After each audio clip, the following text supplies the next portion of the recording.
I'm going to have our panelists introduce themselves. Let's start with Denise. Thank you, Sherie. My name is Denise Hollenbach. I am the Stark County Adult Protective Services Interdisciplinary Team Interdisciplinary Team Coordinator under Coleman Professional Services. Jim?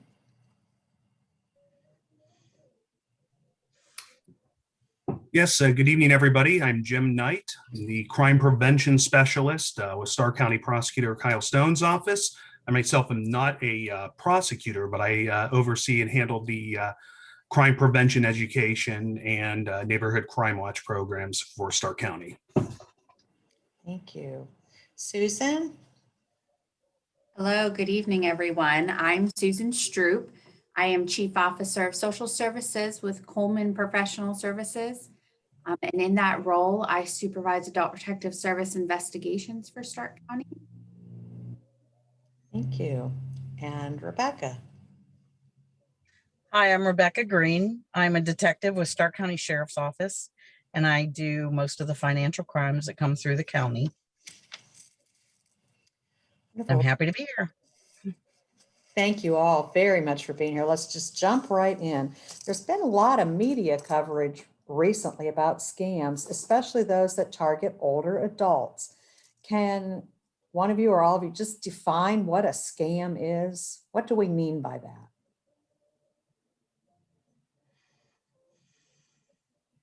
I'm willing to kick us off. I wanted to be a gentleman to have ladies go first, but I'll just get us started. But mainly a scam is it's a deceptive scheme or a trick that's aimed at cheating someone out of something, and that's usually going to be money. So that's something I think that we're all fairly familiar with, that, you know, what we read about in the papers or online, and it can be, and it's basically a way to cheat someone in a certain form. So it's something that could be like if something's too good to be true, or something that plays on somebody's fears. Great definition. What types of scams or financial exploitation are you all seeing in Stark County? Can you give some examples? I can jump in. We have seen, there's so many that are out there. We have had numerous calls coming in over the past probably 2 years, and they're representing themselves as law enforcement officers. They go by name, and they typically are names that are being used that are actually law enforcement officers with us. They usually say that there is a warrant out for them, that they did not appear for a subpoena to federal court. So at the sheriff's office, we first of all don't call people and tell them they have warrants unless it's something that you've already have knowledge of. And that's very few and far between. We never will call anyone and say they have a federal warrant because we are a county office. That is a total absolute no, that is, you know, somebody's trying to scam you. We have had numerous scams that have dealt with purchasing cards for their Green Dot cards.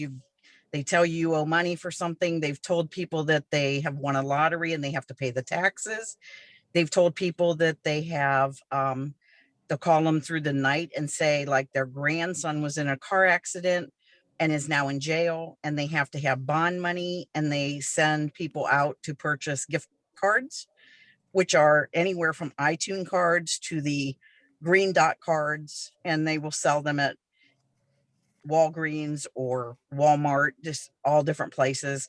And they're large sums of money. You will have to buy card after card, and then they want you to scratch the back off of those and send photos of those. When that is completed, when that transaction is completed, that money is gone, and there is no way to trace where that money is gone. If anyone calls you and they're going into any type of credit card scam, that they need your credit card for taxes because you won a lottery, take a phone number, even if they're saying it's a sheriff's office, look up the phone number, gather the actual phone number for the jurisdiction you live in or county you live in, and call the county sheriff's office and ask. You will probably be told that this is going to be a scam call, and there's no reason to fear that there's a warrant for you through us, through the sheriff's office ever. Sounds like what ties that together is, making people scared and react real quick, right? Very, Yeah. very much so. Yeah, Denise or Susan, you have other examples, things you've seen? A couple of others that I would touch on are like computer tech support scams, really where they're calling to say your computer's been hacked, or you even get a error warning box on your computer that your computer has been hacked, and you'll have to go buy gift cards or send money to secure your account, those kind of things. The sweetheart or romance scams, we've seen quite a few of those, really where they develop a relationship. These are usually scams that go on for a long period of time. They're very intricate. People get very involved in them, but it often involves someone who's overseas and who needs money for whatever reason, but they're going to come back, they're going to marry the person. And then it just becomes a very involved romance kind of scam. I would say anything that requires you to buy a gift card should automatically really set off warning bells, and you should never, ever do that. Charity scams, those are common as well. Things that really play off of the vulnerabilities of people are where the scams, I think, are most successful. I don't know if you have any more to add, Denise. I think everybody has covered everything. I was just going to relay that, sometimes I think we focus on these short-term scams. Like a lot of these are a one-time phone call. Sometimes are just an email where there's a quick hit of information. There's some type of a crisis that's created, and they're looking for some type of a very quick response where somebody doesn't have the time to really think through things. But we're seeing a lot more long-term scams. So we're seeing, a neighbor who is scamming an older adult, a lot of the romance scams that Susan has talked about, things that sometimes are taking place over the course of several days or several weeks in order to drain someone's account. It's not so much about getting just, a quick $500 gift card. It's staying connected with someone who engaged and continuing to access their finances until there essentially isn't any more till someone intervenes. How are these scammers accessing their victims? How are they picking them? And then how are they getting in touch with them? I've got a good answer for that. And unfortunately, the answer is they are pretty much everywhere.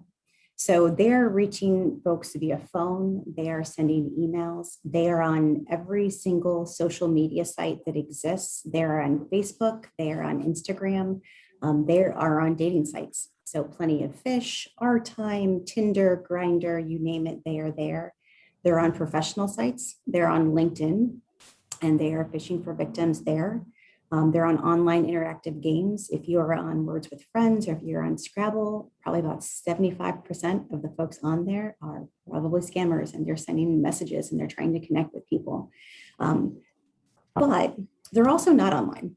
So we have investigated cases where the victim has been approached at church, where it was someone across the street, and where it's been a family member. So we talk a lot about that stranger danger, and that tends to be a lot of times where we focus. But the reality is some of the people close to you can do just as much damage as someone that you have never met and that is accessing you via the internet.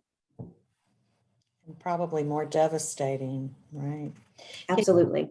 You've mentioned that these romance scams several times, and I've seen this on Dr. Phil, where he, convinces the victim finally that this person is, not on the up and up. And I guess the question is, how do people fall for this? What do you think leads people to suspend disbelief? I think a lot of it is just a natural need and desire for connection. I know that there's been a lot of conversations about COVID, and that has definitely increased isolation, which increases vulnerabilities. But it's normal to want to be connected to people. And love is a powerful drug, right? So it moves mountains and it makes people do stupid things. But there are people essentially who are very predatory, who manage to create and manipulate people's perception. So they many times will do some phishing on whatever social media site that you happen to be on, is they'll message you or say, hey, I was on Instagram and I saw your picture, or I saw your grandson, or I saw, you seem like a great person. I'd love to get to know you. And they're going to be very complimentary. Many times they'll give people a lot of attention. So if you have someone who's isolated, who's an older adult, or really anybody at this point in the pandemic, that creates a vulnerability. And scammers are willing to spend so much time building this picture of who they are and what this relationship looks like. So many times they're wanting to move things along very quickly, but they are telling people everything that they want to hear. And some people are more vulnerable to that than others. But sometimes over the course of several days or several weeks or several months, they will declare their love for this individual. They will try to work on building a future with this person, even though they have never met them. But they're feeling some type of a need or a longing in an individual. And when we look at romance scams in general, from 2019 to 2020, it doubled. And this is just what we know from reports, is most of these crimes are not reported and we don't have a lot of tracking information. But with the FTC and the reports that they've gathered, we had a record $304 billion with losses. And that is a huge increase from the previous year. So when we got kind of locked down, if you will, we created additional opportunities for folks who were predatory and vulnerabilities for folks who were needing that connection. So we lost the traditional supports that we normally have in our community, whether that was family, whether that was, health fairs for older adults, going to the Massillon Library, going to doctor's offices, even friends' houses, senior centers. A lot of those supports were not accessible. And then we also lost a lot of stimulation that we all need, is that I need to be exercising my mind and my brain to stay at my optimum level of functioning. And without that stimulation, we see faster declines with folks across the board. If we've all probably experienced some type of COVID fog, where you just, every day is like a Groundhog Day and you're trying to figure out what it is you're supposed to be doing at a given moment. That can be compounded as well for other folks who are even more vulnerable. That is interesting. Important to note too that there are changes. We find that older adults become more susceptible to some of these scams due to some of the changes that just naturally occur with aging.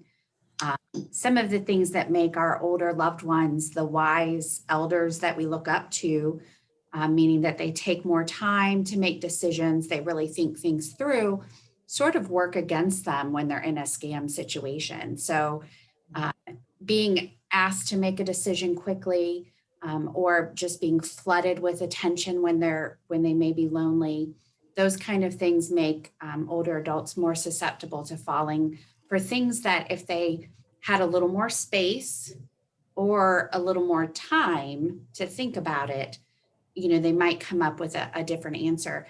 And then when they realize that they've been sort of duped, the self-esteem damage is, they're very prideful, as they should be, and that can be very damaging as well.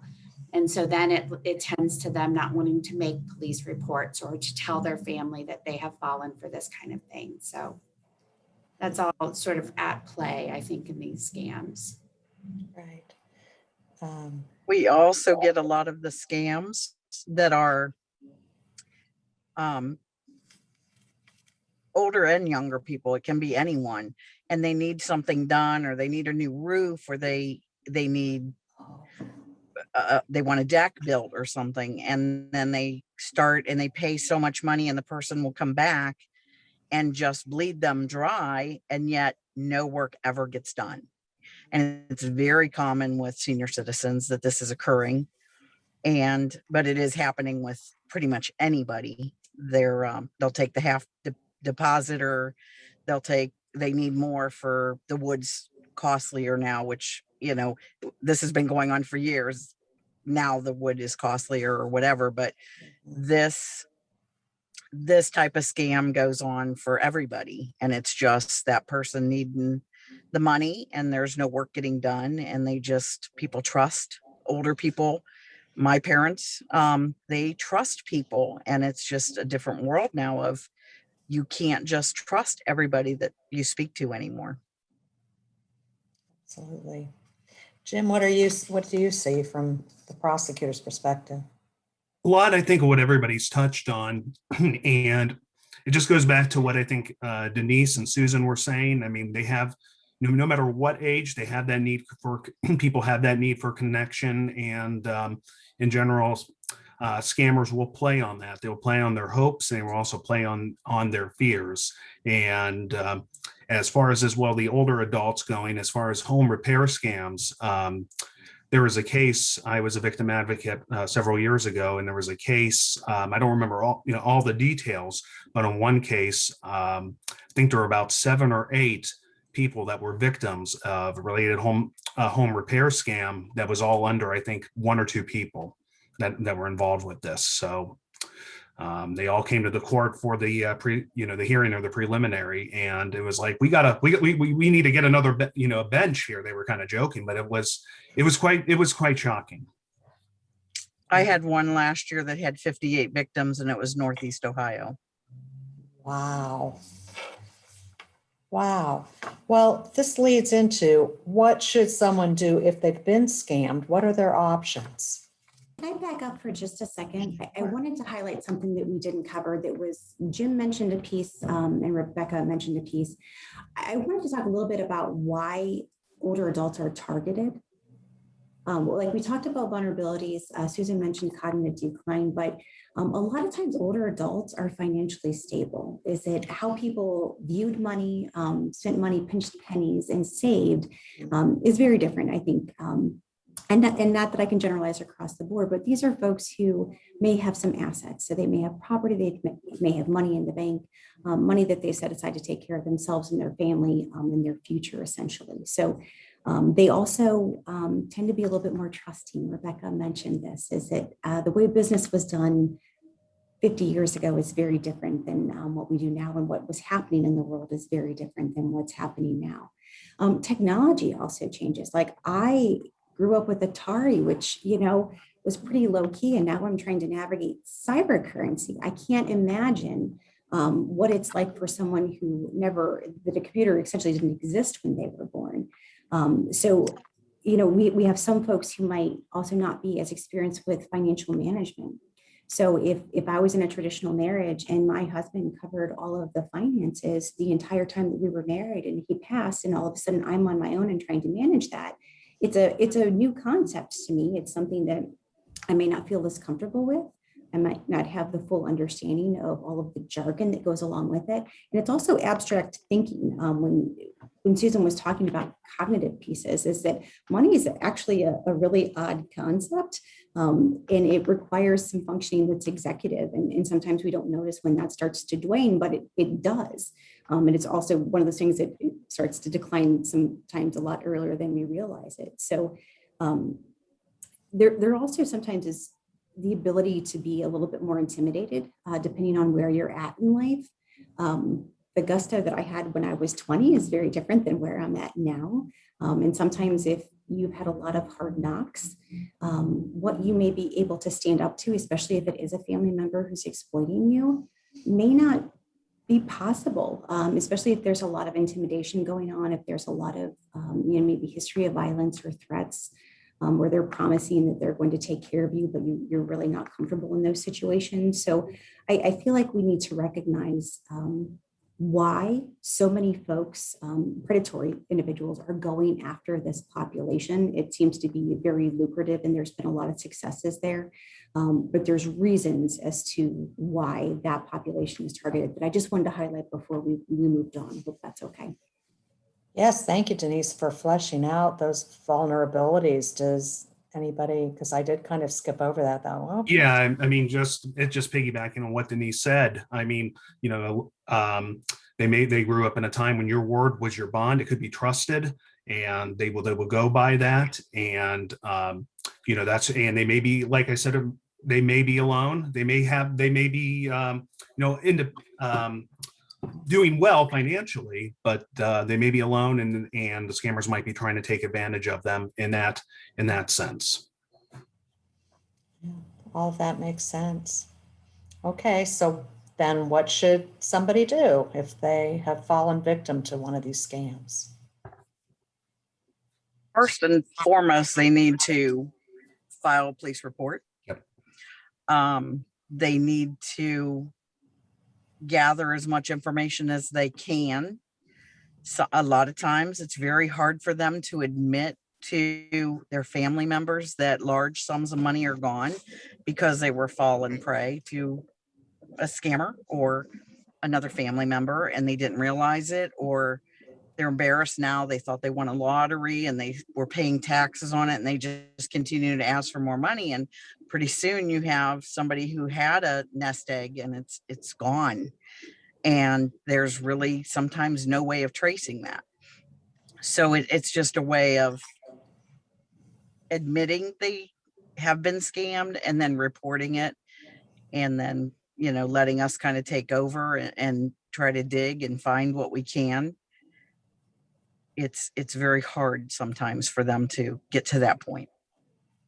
Yeah, I can't stress that enough. I know that there can be sometimes, I mean, I would feel uncomfortable and possibly embarrassed that it happened, but it's so important that it does, that police report is made, and that you can reach out to other agencies. At least with the Attorney General's office, they do have a consumer protection unit as well. And if you have been scammed, you can maybe alert, so they can help and alert others as well, possibly, especially if this could be a trend that's going on. We're not going to, they may in general not fully know of a certain scam that could be happening if somebody is hesitant to speak out. I mean, it's easy, I know, for me to say here that we need them to report that, but we do strongly encourage coming forward, because it's not just older adults. Simply, they are large. Obviously, as we were talking about, they can be targeted, but all of us can be have this possibly happen to us. So it's important that that anybody, if they have been targeted for a scam, that they do come forward and seek help. Right. Can you explain the role of each of your agencies in the process? Can I back you up for just 1 second and add Sure. a couple pieces to that? Because Yes. reporting has a lot of depth to it. And we've mentioned a couple ones. We mentioned local law enforcement. We've mentioned the Attorney General's office. But there is, of course, adult protective services. Yeah. Depending on the type of financial exploitation for anyone over 60, that would be a report as well. And we work very collaboratively with law enforcement. So we conduct civil investigations, and law enforcement is obviously doing the criminal investigations. But many times we are trying to make the best use of the scarce resources we have to do multiple things to help this older adult. So we're going to be assessing needs. We're going to be trying to reduce risk, putting services and supports in place. Some of the work that we're doing can help law enforcement, like if we're requesting records, reviewing records, we were sharing that information with them. We're cross-reporting to each other so that they can help hold the offenders accountable, which can reduce ongoing risk. So reporting is a big piece in order to kind of set in action possible services, interventions, and supports moving forward. But there's also been some good things that have come out in 2020. One of them is a Department of Justice funded hotline that is specific to elder fraud. And we talk about the tracking of these cases and trying to make sure that everyone is aware of what's going on. There's a lot of systems out there. The National Elder Fraud Hotline, and I can put this information out so that we can share it as well. They can help individuals fill out the FTC reports, the Federal Trade Commission reports, and then if this is an internet crime, they can fill out the FBI reports, the IC3 reports as well. Additionally, if someone has been impacted by victimization and would need case management, they can assist with that as well, and they can assist with connection to other supports.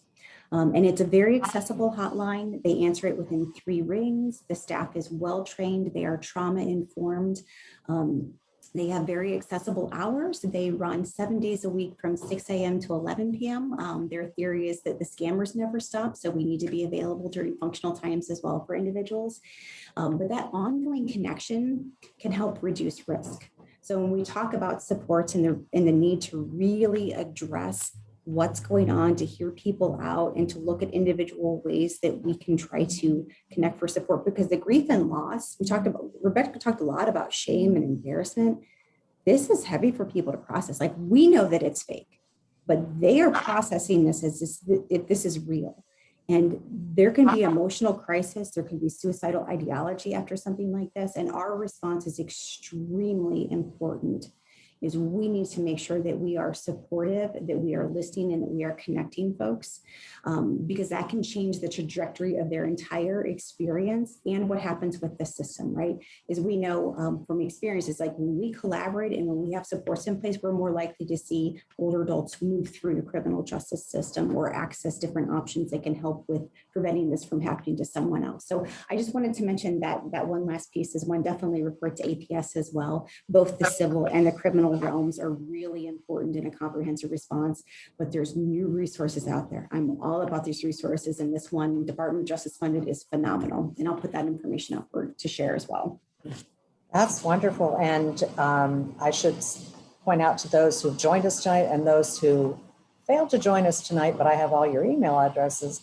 We'll send out follow-up information as well as a link to the recording for those who aren't with us this evening. So to jump forward just a tad, then we've talked about the reporting. What happens after that? Maybe Rebecca, you can talk about that, and then go on to Jim for what happens if things are prosecuted. Typically mine, if it's a credit card or if it's through a bank account, I gather, and Adult Protective Services also provides a lot of times bank records for me. They do a lot of the legwork also when it's their case.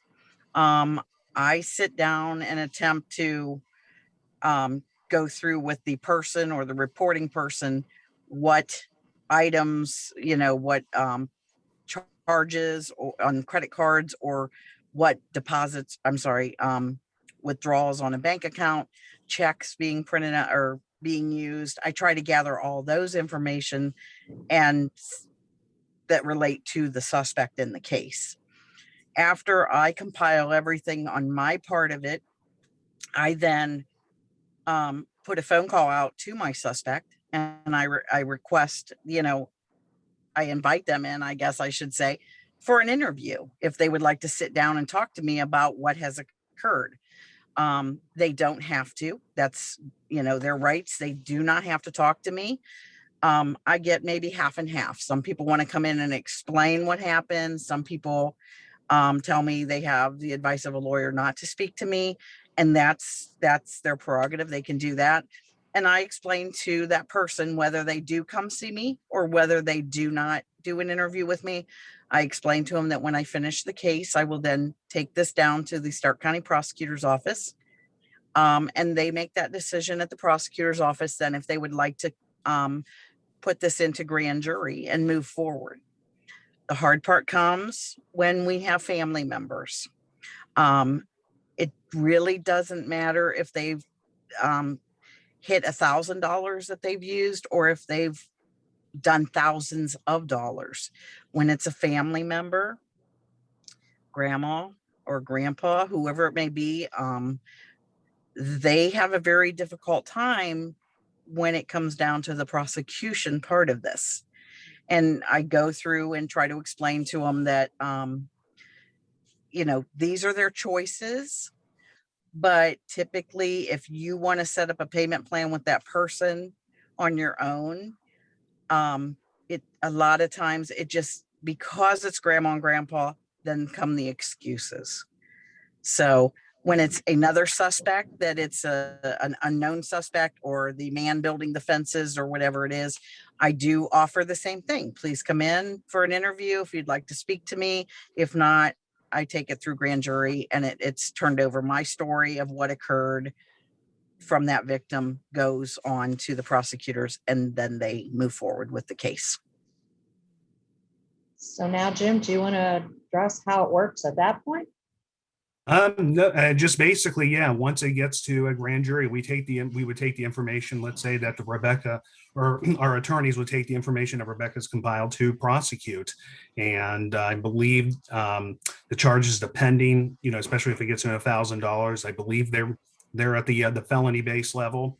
And that can also be, as Rebecca mentioned, if it could be a family member, they may be kind of, no, that also could create some hindrance on how they want to move forward. But in that case, we do want to hold them accountable. But we also have our victim witness division. We do have an advocate who does handle those cases primarily and works with and tries to help the victims. Does mainly the financial crimes based crimes that come through. He oversees that. Denise, Susan, did you have anything to add to the process of how this gets to prosecution? I don't want to skip over. Okay. Well, I do think that I'm so sorry. no, go ahead. I do think, we're a little bit more on the front end because we're trying to determine, what has happened as far as services goes. Most of what we see are usually cases where the adult is being taken advantage of by someone that they know. Although we do come into, some of the more traditional scams as well, depending on how impacted the older adult is. But we are in the same boat, trying to determine what the level of understanding is of what's happened, how much they're being taken advantage of. We are really trying to not only push some of these cases towards prosecution and increasing, successful investigation and prosecution of these cases, but also looking at the older adult, similar to how Denise mentioned, as a whole person and trying to support them in other ways as well, because studies have shown that older adults who are financially scammed and exploited have a higher mortality rate. They decline very quickly. It's very impactful in their lives. So on our end, we're trying to gather all the information that we can turn over to make a police report. Any kind of exploitation of an older adult is a criminal report, and we're required to report that to police. So we're really working to build those relationships and make sure that we are supporting law enforcement as much as we can to have some real life consequences for some of these things. Another piece that I just wanted to add, we didn't mention, is that Adult Protective Services Coleman was awarded a grant through the Department of Justice to expand what our interdisciplinary team is doing in both its membership and capacity, but there's a heavy focus on financial exploitation. It is so prevalent and it is so devastating and so complex that we were awarded this amazing grant that is allowing us to do much more in-depth investigation and work than we have been previously, but so much of that is through collaboration. So the grant funds my position, and I'm able to provide some investigative support to our team here. A lot of that is through gathering records or kind of connecting dots, helping pull up reports so that we can turn things over to law enforcement. But we also have some funding to help with neuropsychological costs if we need, if there is a concern where maybe there's an early deficit or someone hasn't been connected medically, doesn't have coverage, we have funding that can help with that evaluation. And the outcome of that evaluation and that documentation could be really helpful moving forward, with not only to put protections in place for that older adult on the civil side for us, but also help with the criminal side as well. Another piece, and this is so beautiful, is we have money for forensic accountants as well. We're very lucky in Stark County to have Veritas Solutions LLC. I am not an accountant. I'm more of a social worky type of person. And if anybody knows anybody in that field, we don't do numbers so much. And while I can certainly look through some records and identify some patterns, I'm not going to be as good as Rebecca. We have folks and funding that help us with that. So we have been using Veritas. They have been phenomenal. They're a partner on our I team as well, along with the Victim Services Division folks that Jim had mentioned, some members of the Sheriff's Office. We're all working together to try to put these pieces together because these cases are so labor intensive, they're cost intensive, they're time intensive. We want to make sure that all the work that we're doing is as efficient as possible and that we're all moving in the same direction and having conversations at the same time. And those connections have been phenomenal. We have worked several cases alongside Rebecca, and she is absolutely amazing. And I think was responsible for the only case that we saw move all the way through the system with a conviction in 2020, which ended up being convictions of 2 third-degree felonies, which orders restitution for the older adult as well. So there's a lot of important pieces that go along with the prosecution and the conviction in those cases. But she's been an amazing partner. We puppy heart love her, and it will get awkward if I continue on, but I want to acknowledge that work because when she said she's one of the only people who does these cases are coming at her at a very rapid pace and they keep piling up. And sometimes we are talking years worth of financial records. We're not talking just a few months or a couple of statements. We're talking about years, many accounts, multiple perpetrators potentially, and some alleged perpetrators or suspects that are difficult to track down or get a hold of. Wow.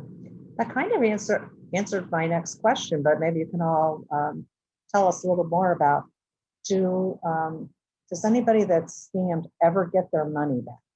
Is there restitution? You mentioned the case.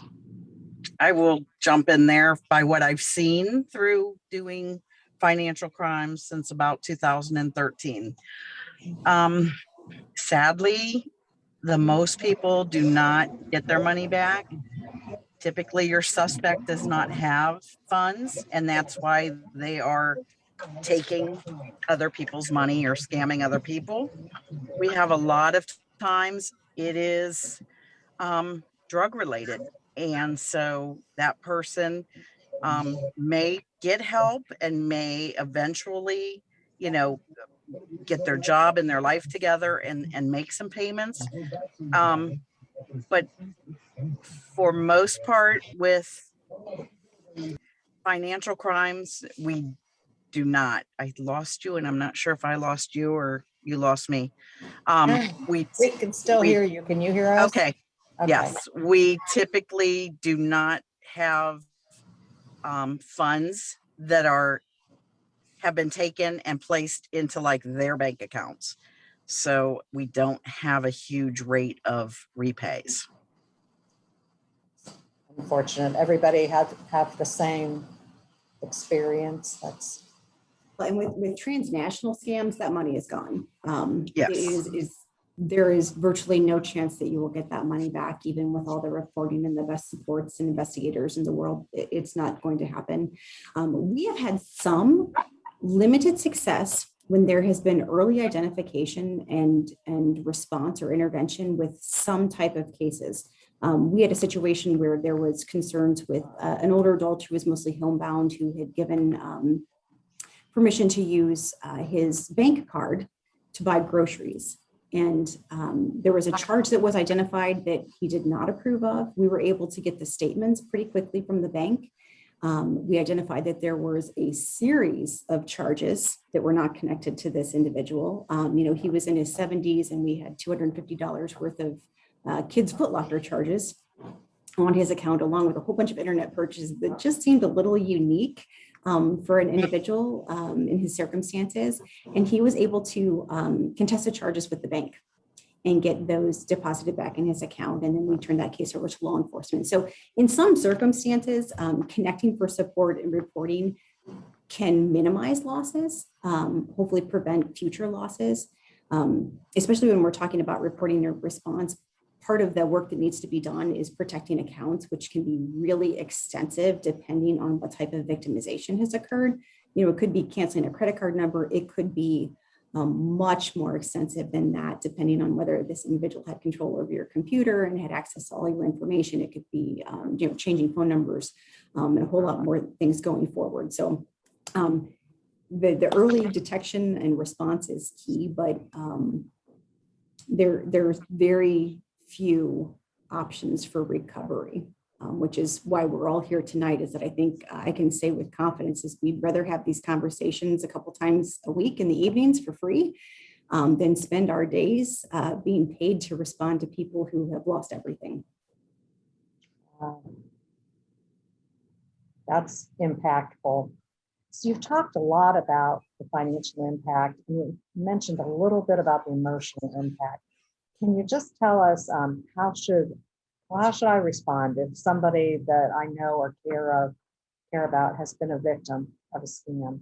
How do we help somebody that has been a victim? I would say get it reported as soon as possible. When the sheriff's office, when we as deputies take reports, when we have the age over 60, we can also immediately contact Adult Protective Services to have them step in to start the assistance that is also needed, not only typically for the financial part of it, but for just what is occurring in their lives. And it's a huge help to us with the Adult Protective Services being available to us and being used by our deputies to assist others. And I imagine a major goal of all the reporting and prosecution is, even if this person does not get their money back, it stops that person from victimizing somebody else, which I'm sure is worth all of it. So let's talk about prevention. You mentioned that, and I so appreciate you all being here. Denise has her hand up. So what can we do so that somebody we love does not, or ourselves, do not become a victim? Can I go back to the previous question for just a minute? Because Sure. I think response is so important with any type of victimization. I think a lot of times with scams, we want to ask a lot of questions. And we want to, in our mind, we're like, how could somebody fall for this? Especially when it's those quick hits. It's like, this doesn't make any logical sense. But if you'll remember, when we talked about a lot of these scams, it's moving at a very fast pace. They've created this crisis situation and they don't allow people time to think. But if I let the things coming through my head come out of my mouth, I may prevent somebody from moving forward. So if someone says this horrible thing happened to me, I just lost, $15,000, and I say, how could you be so stupid? Is this person ever going to reach out to anyone again? Never. Right. So, supports are so important, and we have an ability to connect. We're very fortunate with Coleman is that we also have counseling services. With pretty much any crisis, I think it can be helpful to talk to anyone. Sometimes that's a friend, but sometimes having that professional support to help process can be really helpful. There's also been a lot of research and movement on connecting individuals who have been impacted by scams with support groups. There's nothing locally that's available. They're starting to form online, but it can be really helpful to hear from other people who have had similar experiences. It helps reduce that isolation. Again, the more connections that are in place, the less chance we have of an early demise or additional victimization. So I just wanted to highlight some of those pieces. A lot of times when we're giving out information or responding, we're also giving out that crisis hotline phone number that's also part of Coleman, so that people can access support or even in-person support, either through the hotline or we need to send out mobile response. We can do that as well. But we have the ability to set the tone for somebody's recovery. And that's a very powerful opportunity that we have, but we really need to be very cautious, and how we respond says a lot about who we are as individuals and professionals. So that's just a piece that I wanted to include in there, because a lot of times, we hear about narratives where somebody disclosed something to someone and the response wasn't what it needed to be, and people ended up carrying a tremendous amount of pain and trauma with them, which has impacted, decades worth of their life. So we just need to, if we do have questions and issues, we need to address those elsewhere and focus on the needs of the individual that's in front of us at that time when they do have those conversations with us. That is a gift to us, and we have an obligation to make sure Well- that they get the information they need in the connection. And I think that's a good reminder for family members too, because, you know, when you're dealing with a family member, it becomes harder to stay, you know, unbiased. And sometimes adult kids are finding out that their parents' entire financial security is gone. And these are your parents. And it's very hard to understand how they could have fallen victim to a scam. And so the responses can be less than you know, ideal. Remembering that as our parents are aging, you know, that these become risk factors for them, and that we don't want to shame them. Honestly, what's happened has probably happened. And so, you know, connecting them or reaching out even for yourself if a family member has gotten scammed and now left with maybe a financial burden or something else that you weren't anticipating, you know, reach out for help for yourself too, because sometimes it's not us professionals that are going to hear about it first. It's going to be a friend or a family member, niece, nephew, child. And it's, you know, important to try to not react in that initial gut reaction. Because I'm sure that initial reaction is very judgmental. And I guess it's important for the family to think as well. This almost happened to my mother a few years ago. My mother's 91 and has dementia, but she got one of the grandparent calls. And I know for a fact, if she still had a car and I didn't have her checkbook, she would have gone to get money to bail my son out of jail. He was on a business trip, so I couldn't immediately produce him to prove that he wasn't in jail in Canada. But it was, and I'm sure I didn't react as you are instructing people to react. I'm sure I was, oh, how can you think this? Why don't you believe me? So that's really great advice. Something that I should have listened to about a decade ago, unfortunately, but turned out okay. So let's go back to that question on prevention. Is there anything that we all can do? I'm no spring chicken myself. So what are you telling those of us who are right there? And then I can start off with just some basics that we can build upon. But just mean very briefly, I think it was a couple of years ago, I'd actually gotten a call from a gentleman who said, I think what he said was, I just got this call, I think from the IRS. They said if I didn't go to the bank or, you know, someplace to withdraw so much money that I was going to be arrested. And I wanted to call. I couldn't think of who else to call. I just came across this number, you know, somebody with, you know, related to law enforcement, and wanted to see, I just really wanted to check this out. And it didn't matter whether it was me or whom else he might have called related, whether prosecutor's office or police department. What I was just so grateful for was that I just said, sir, I'm just glad you called ahead. The IRS is not going to be contacting you in that manner. So if you get, whether it could be any, you know, emails or text messages or phone calls from either an organization that's just reaching out to you from out of the blue, asking you to provide this personal information or pressuring you to act, those things right there are going to be mainly red flags to watch out for. And I know we talked about some of the things with the grandparent scam, but it's not only just happening, I would say, through the phones. It can happen even through the emails. Sometimes you'll get an email from somebody it'll seem like they're a friend or they're a relative, and they may be talking a certain way or asking for, you know, I need this money here. Something's happened to me. I need you to send it to me as soon as possible. And always check, and maybe instead reach out to that person.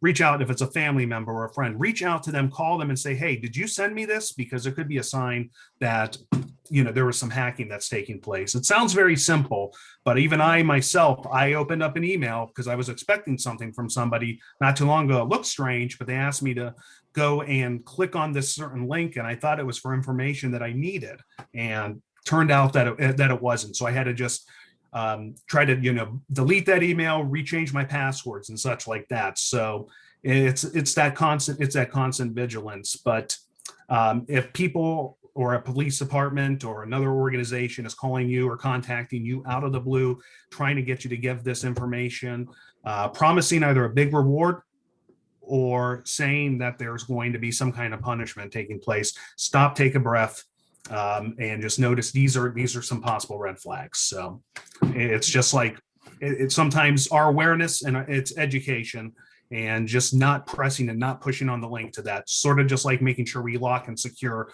our vehicles. Absolutely. When I believe when night falls and they get that phone call that possibly their child is or grandchild has been in a car accident or is in jail from something, I know it's scary. It would be scary for the parent or the grandparent.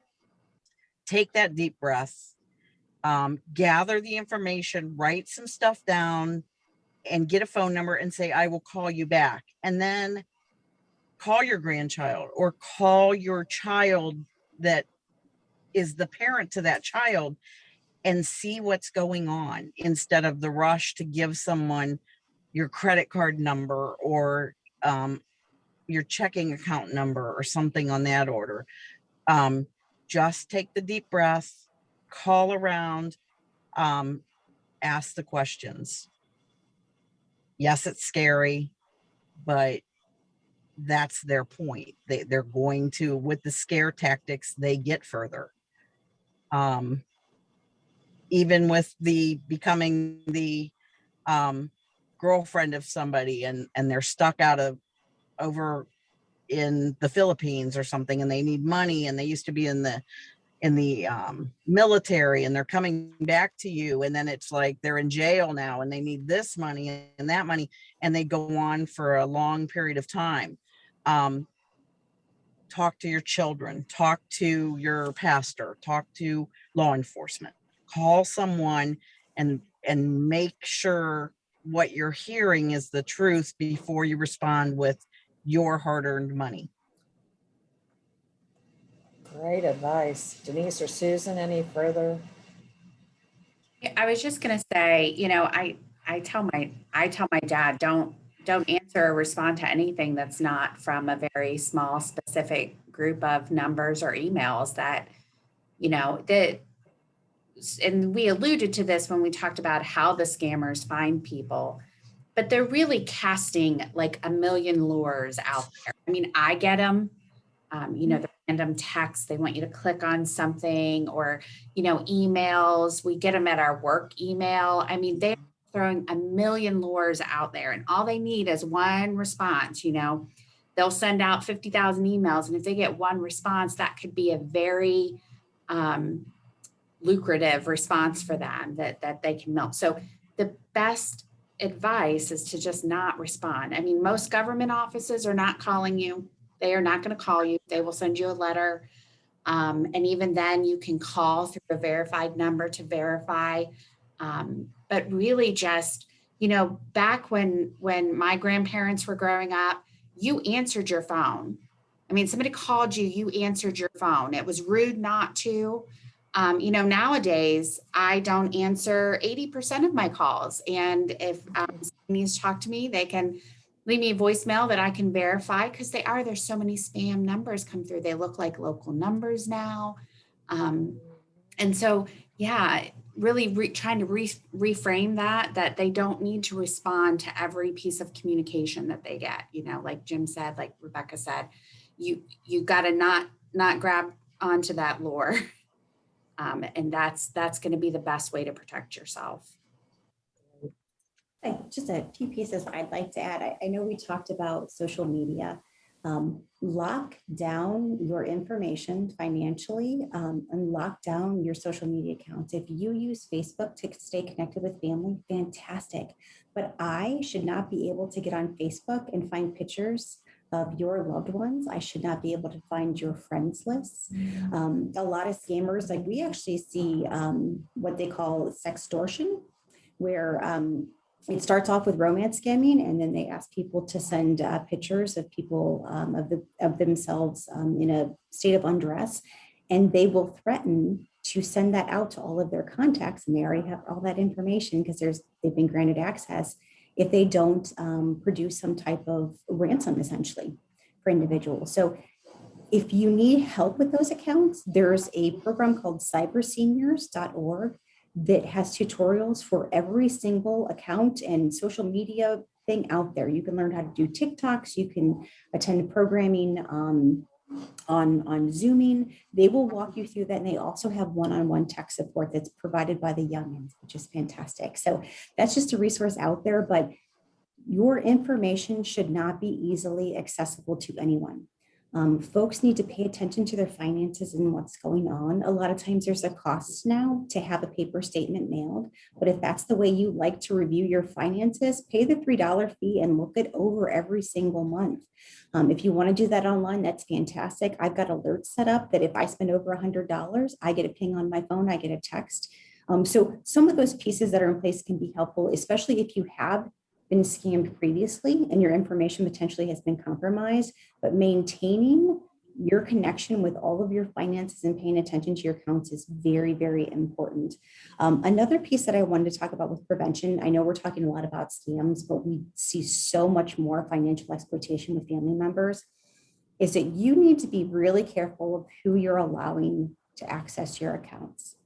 Who has your bank card, who has your PIN number. If you are thinking of making somebody a power of attorney, you need to think about who that person is going to be. So, we know a lot about scammers and we see a lot of information about how these things work, but there's a profile of individuals that we've been able to put together who don't make good power of attorneys or tend to exploit their parents or older adults in general. So, if you're looking at a family member or some type of a contact who doesn't have a good employment history, who has not done very well with any of the funds that they've come into, if there's any type of substance use concerns, historically, currently, if there's any type of addiction present, if there's any type of mental health concerns present, if this is a child that maybe has failed to launch, maybe that is still depending on the older adult or someone for their housing or for financial supports for their well-being, that would be a red flag. And a lot of folks that we see who are exploiting adults in our community have a history of some type of domestic violence or threats. Sometimes they don't necessarily have criminal charges, but they have a personality type. Many times it is very narcissistic and abusive, where we see a lot of undue influence and coercion happening. So it gets really tricky and difficult because, we don't necessarily have older adults telling us, that their child is punching them in the face, but they're under duress. So, they may be signing paperwork, but they are doing that as a survival mechanism to try to prevent things from escalating, which is problematic in itself. That is still exploitation that's happening. So I like to put that out there because you need to choose carefully when you can. Is making sure that you choose well, that you understand the power of attorney documentation that you're signing and you're putting together. We've responded to situations where neither the client nor the person who was in control of the finances had actually read the document and understood what it meant or said. So those are some important pieces too, but definitely we use Facebook to investigate many times, and I am seeing way too much that I shouldn't be able to see. And it's helpful sometimes to catch perpetrators, but our goal is to really protect folks. So lock down those accounts. If you need help doing that, there are resources and supports out there. Yeah, thank you, Denise. Guard your digital footprint, and because it's something I even tell the students that the internet safety presentations I'll do for the students, this is something they want to do now. Guard that, not let everybody out there see it or accept these friend requests from people they don't know. And this is something they're going to want to continue into adulthood. Great advice. And talking about financial issues, we have a good question in the chat box from Julie. Does enrolling in auto pay for bills or shopping online increase your chances of being scammed? Do you see any connection with those things? It kind of depends. If you start answering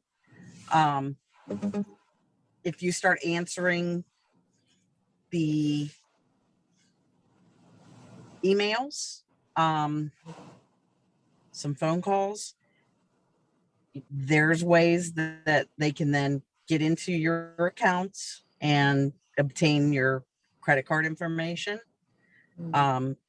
A lot of times we suggest to put on somebody or to put on one of the credit reports and get a lockdown on your information so that, you know, it does help to secure you using your cards to pay for stuff that, I mean, right now online banking is massive and I don't see it changing. I would like to see it be used by everybody's thumbprint, but you know, I don't know that I have that pull, but I think that, you know, do what you can to secure, you know, what you're using. Always make sure you're using a secured network when you're using your debit card Mm, or giving personal information. that is good advice. Actually, I wanted to jump back. One thing that Denise had said before about prevention. The library also has a technology trainer who will do one-on-one with individuals, and mostly it's seniors that we help with that. But Jesse Peak is our technology trainer, and he would be glad if you called the Massillon Public Library. Jesse would also help you with all of those topics and get you more secure than you are. So thank you for that question, Julie. Okay, I think, let me jump on to, okay, say if somebody has been scammed, are there any additional steps they can take to keep it from getting worse? Are there, you know, additional steps that can be considered to prevent additional victimization?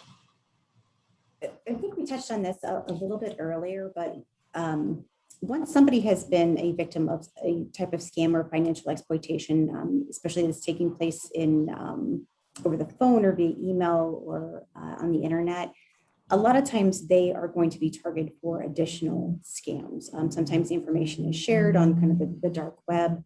And depending on what information may have been compromised, the recovery and protection process can be extensive. So it really may be days worth of trying to go through and change account, like closing accounts and then opening new accounts, going through cards. Rebecca mentioned the credit reports. That's something that needs to be monitored. You can put a freeze on a credit report, but we have gone and worked with clients and went through their credit history with them to see if there was anything that was unfamiliar to them, because we know that their information had been compromised. They weren't as tech savvy as the investigators were. So we went through that process with them. And again, I know I'm a broken record on this, is connection for support is absolutely imperative, is that is going to reduce ongoing risk.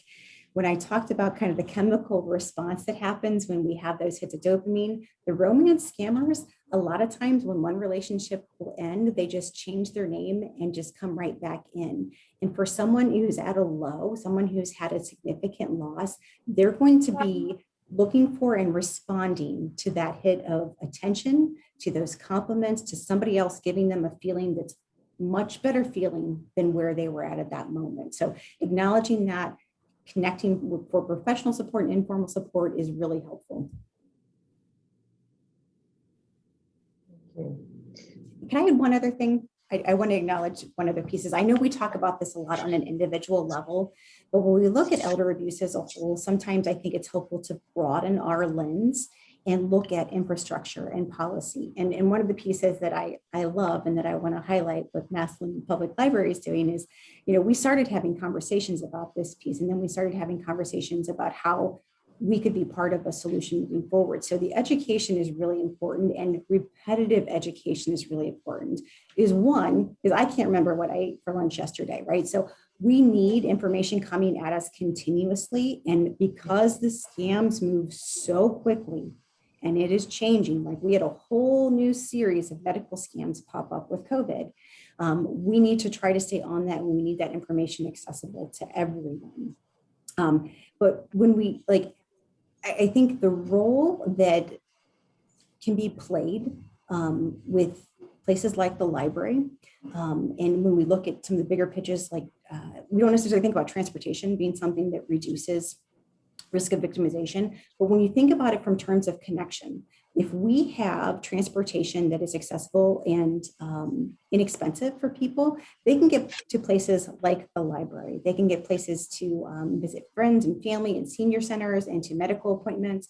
But that's where that connection happens, is that Sherrie's going to build a relationship with someone who comes in, who's been coming in every single Monday for the last 10 years. And she's going to notice if there's a decline in cognition. She's going to hear and listen to someone telling them about this new friend that they got on the phone. So that piece too is kind of the bigger picture, is that we need to figure out ways that as a community and society, we can build infrastructure and policies and supports and resources in place so that we maintain that connection on not only a small scale, but also a larger scale.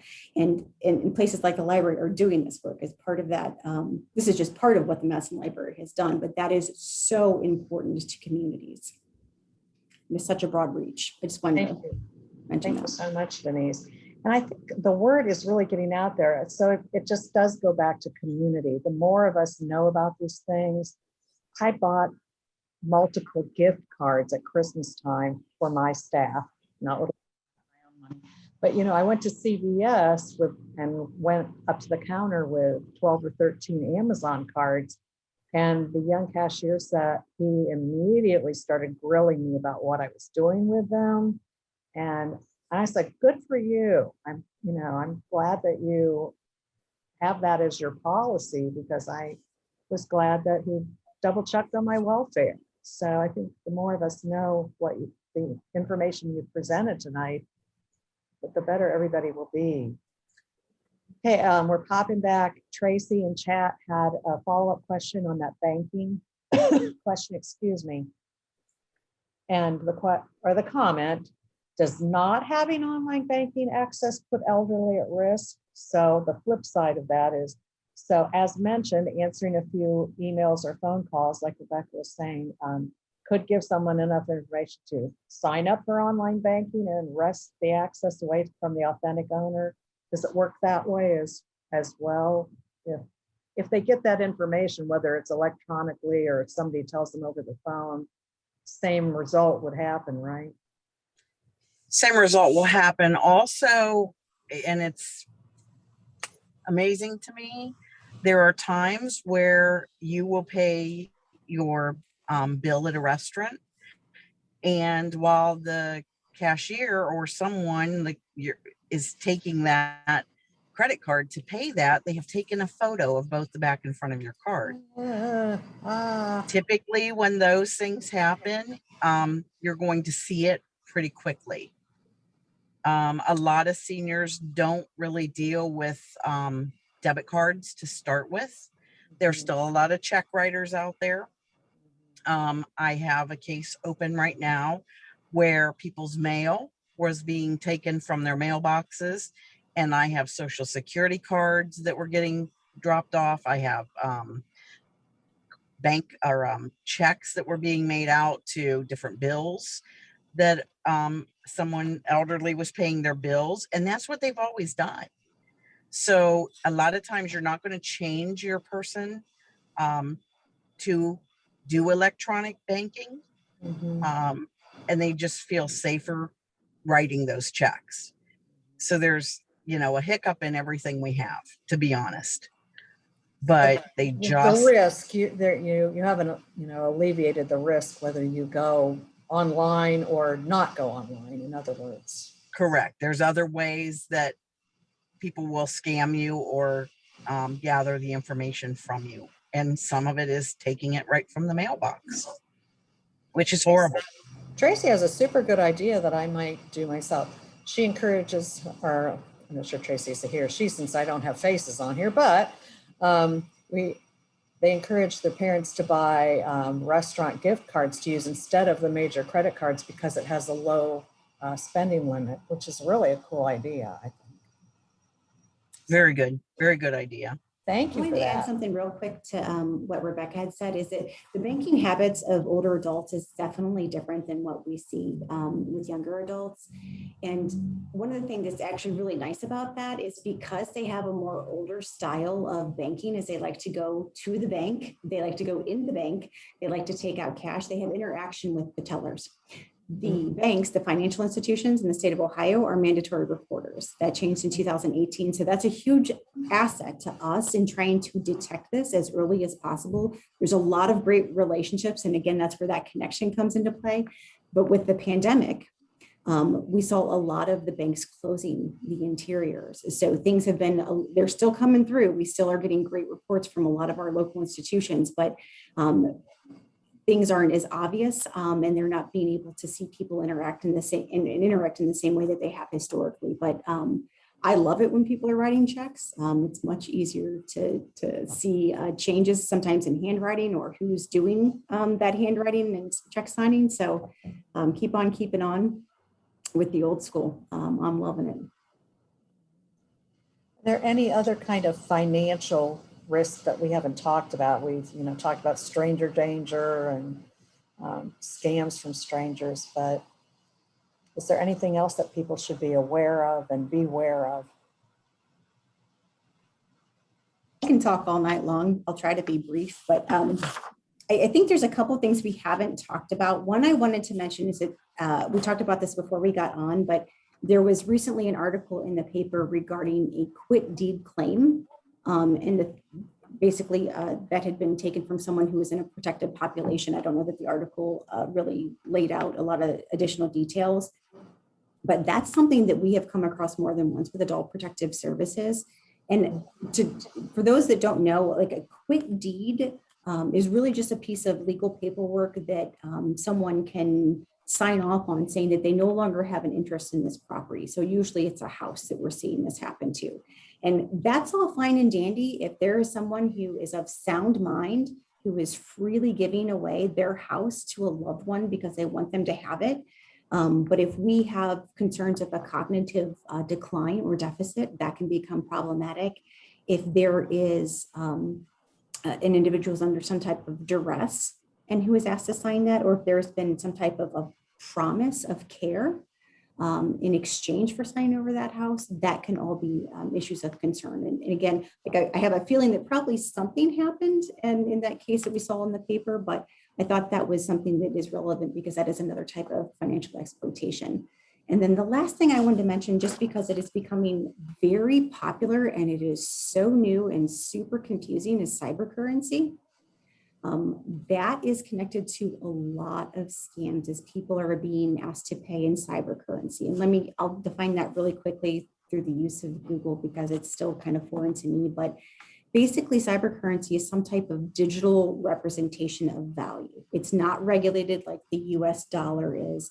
And there's a couple different popular kinds. There's Bitcoin. I know there's Bitcoin machines that are around our community now. There's something called Dogcoin or Doggy Coin.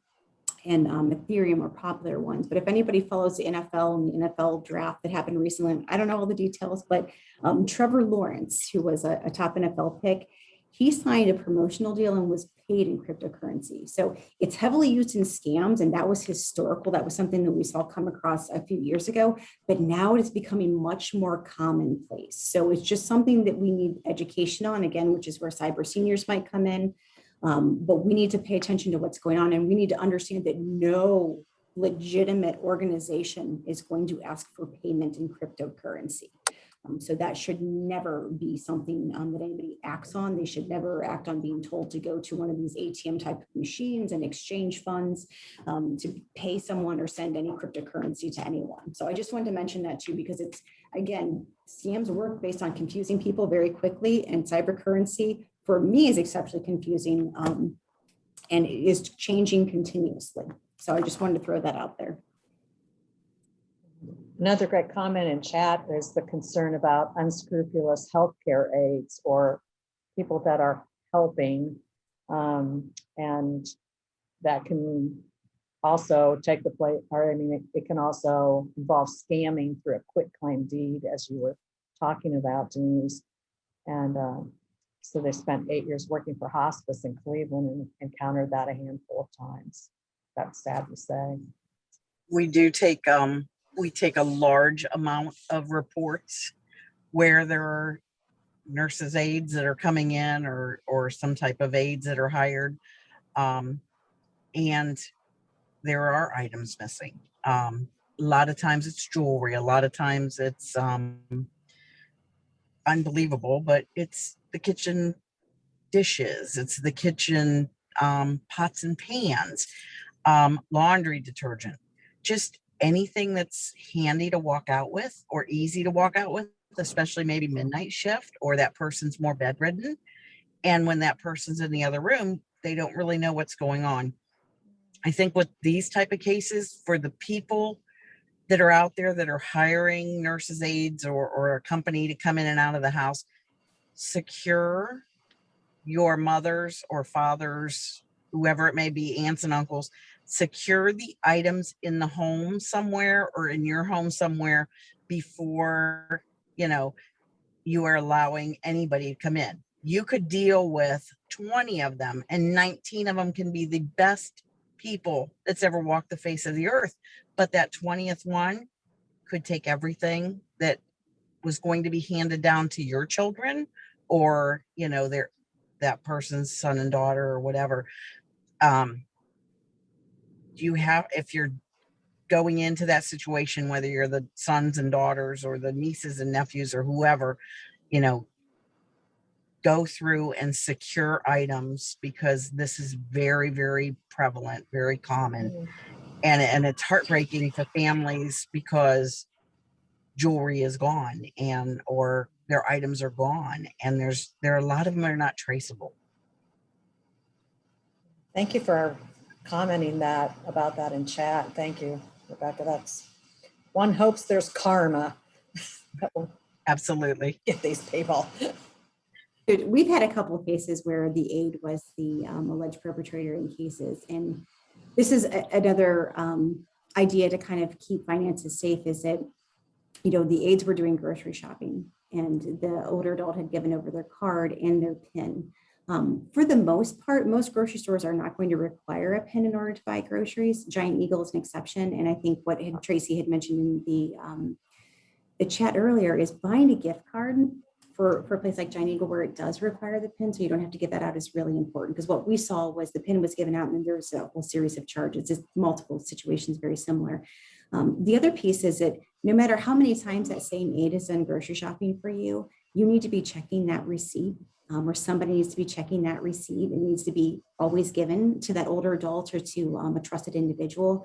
And we need to be verifying those purchases and monitoring those statements again, so that if there is anything that we detect, that we get on that early, recover those losses and prevent future losses as well. Thank you, Jim. Oh, you're muted. Sorry. Yeah. I just had going what Denise was saying. I just remembered, it's so important to check statements because years ago, after the holidays, I got my credit card statement and in the mail, and it was about as long as Santa's list of who's naughty and nice. And I was like, my gosh, there has to be something not right about this. So I sat down and went through point by point, and it turned out all these charges, they were all made by me. I didn't know I was so generous during the holidays, but I was able, I did, it was kind of a numbing, daunting, or, just kind of repetitive process, but, just to review it that closely, it did give me some peace of mind at the end. Very, very nice. I hate that we're running out of time. I think this should really be a series of many weeks of this, but we are getting to the end of our time together. So where can our listeners find out more information?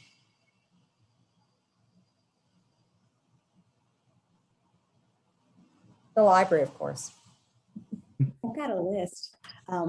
There's a lot of different sites that folks can go to depending on the type of information that they're looking for. They can get on consumerfinance.gov, FDIC.gov, the FTC, Federal Trade Center.gov. OhioHopes.org has some really helpful information and connect for resources. Cyber Seniors is also a great resource. I've mentioned that a few times. Just a really great place to connect with folks. We're always available for additional conversations and resources, and I can follow up with you tomorrow, Sherie, and provide you with some more concrete information about some of the things that we've talked about so that you have that resource at the library, and so we can send it out to all the folks in attendance as well. Perfect. I set them up as an email group, so I can just push that out to those who registered. So that would be wonderful. I think we have a scenario here to discuss in elections.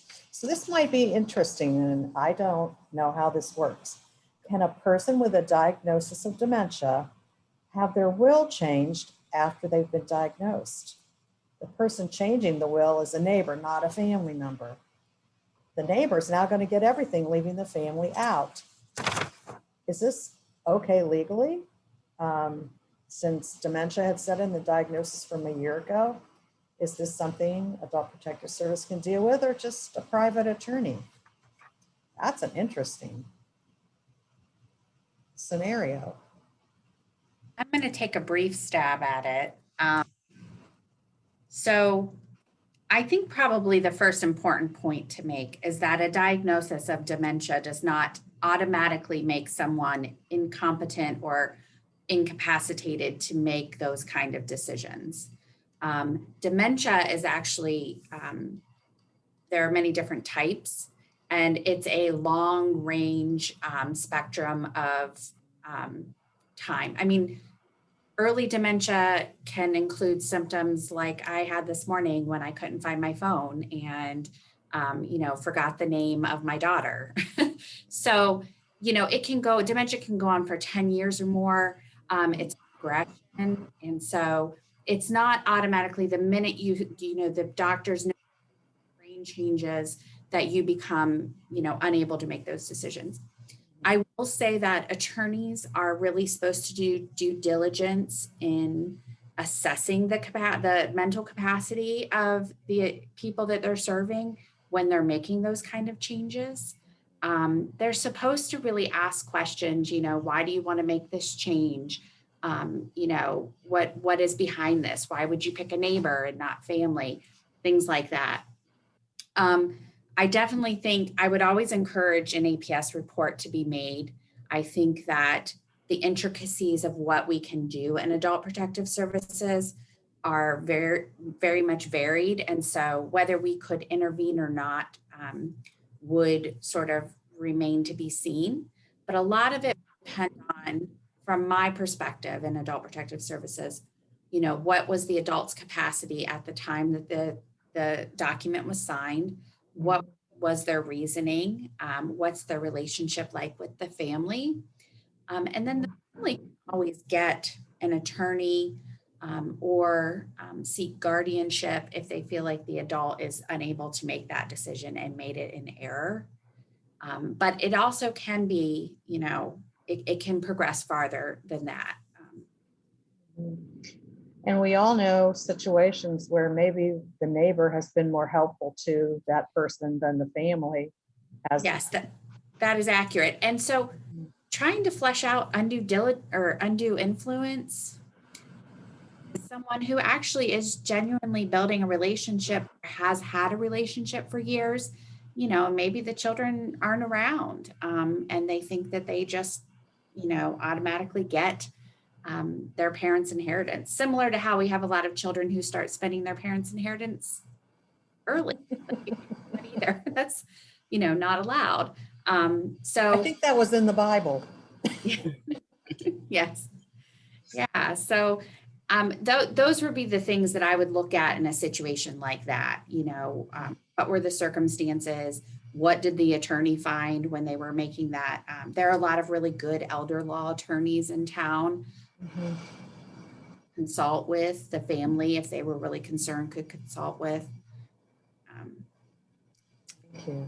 Thanks for tackling that quagmire.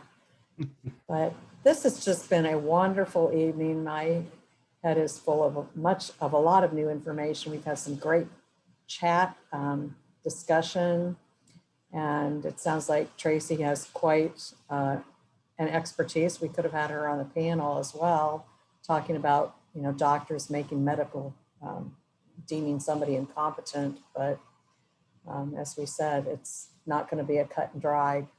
The neighbor doesn't deserve it and the family does. So it's a tricky question. The library has been thrilled to be part of this. I thank Denise for organizing this and for getting each of you to speak tonight. Is there anything that we didn't cover that you were hoping we would ask, that you prepared an answer for, that you'd like to close out with? Anyone? I would just like to thank you. This is a great opportunity, and we appreciate everything that you have done for your community. It's very impactful. Yes, I want to thank you as well. And thanks to Denise for her help and helping to coordinate this and working with you on this. And thank you for everybody for coming tonight. I hope you found the information useful, and I'm sure all of us are available in some way if you ever have any questions. Absolutely, I agree. We are available. Give us a call. No question is a dumb question. You got to find the answers to some stuff, and we'll answer your questions. Thank you, Denise, for putting this together, and the Massillon Public Library for streaming this, and hopefully, it reaches out to others that were not available tonight, and give some answers that we're trying to get out. Thank you. Thank you. Thank you so much. All right, everyone. Thank you. We're going to close out. Have an excellent night, and I'll follow up with an email to people that are registered. Have a great evening, everyone. Thank you. Thank you.